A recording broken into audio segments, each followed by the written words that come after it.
Il faut prendre rendez-vous pour voir le Père Noël. Dans quel monde est-ce qu'on vit? Le Père Noël n'est plus accessible. On a de se rendre sur les lieux où le Père Noël se trouve et de faire la file, ça fonctionne plus comme ça. Comment ça? Ben, j'ai voulu aller voir le Père Noël en fin de semaine.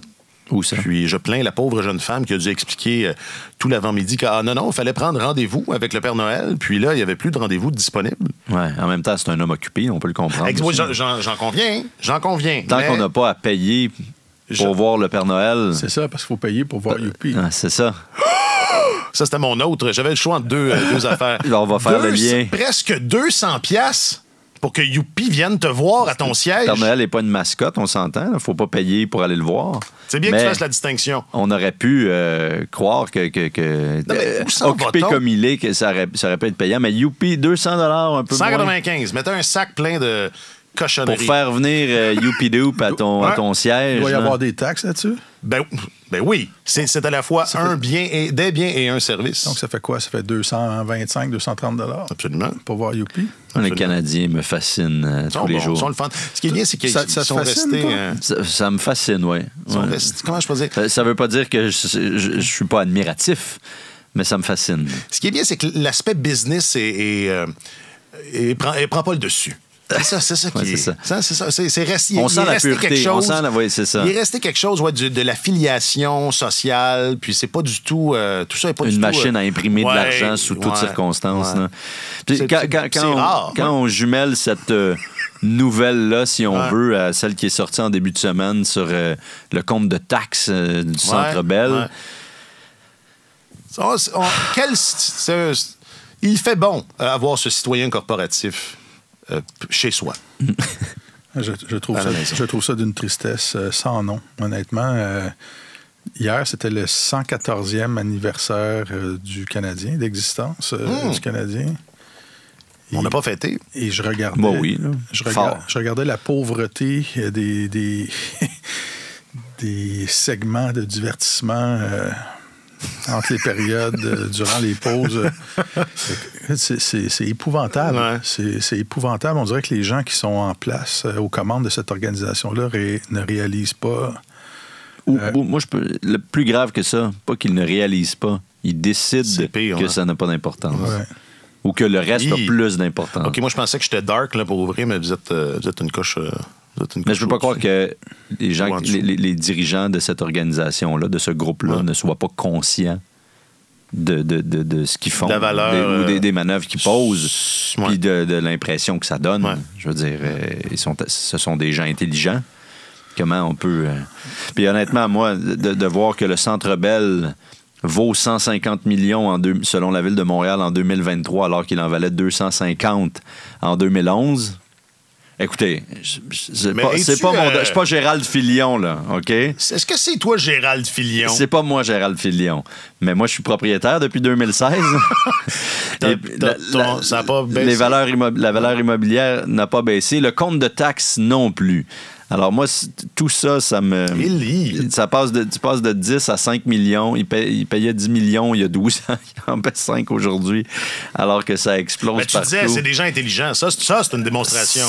Écoute, là, j'ai l'air de trouver ça drôle, là, mais c'est pas moyen. Depuis le jour où cet édifice-là a été bâti, le Canadien a une batterie d'avocats qui travaillent là-dessus et qui contestent les rôles de taxes, les rôles fonciers...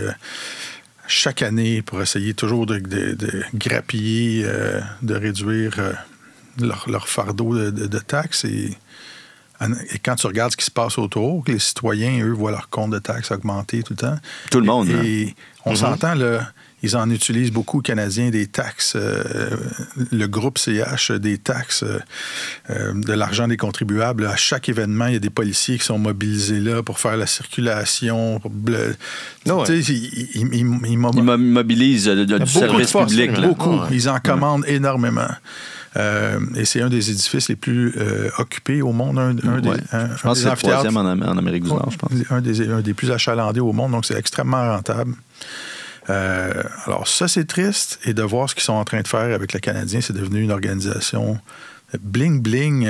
Il y a les Golden Knights, il y a le Canadien. C'est de mauvais goût. Hier, il y a Godin qui est venu entre la deuxième et la troisième période pour prendre une photo de ce qui se déroulait sur la patinoire, là où il y avait l'espèce de mascotte bleue. Là, comme Métal. Hey, je pensais qu'il avait pris sa retraite. Qui est de retour. Ouais. C'est quoi ça? Il va être là tous les mercredis. Au moins, il n'y a pas beaucoup de matchs les mercredis, là, mais... C'est les spéciaux Metal Wednesdays. Ouais, les Metal Wednesdays, là, je suis pas trop là. Lundi Wednesdays. Les lundis Wednesdays. Ah, les lundis aussi?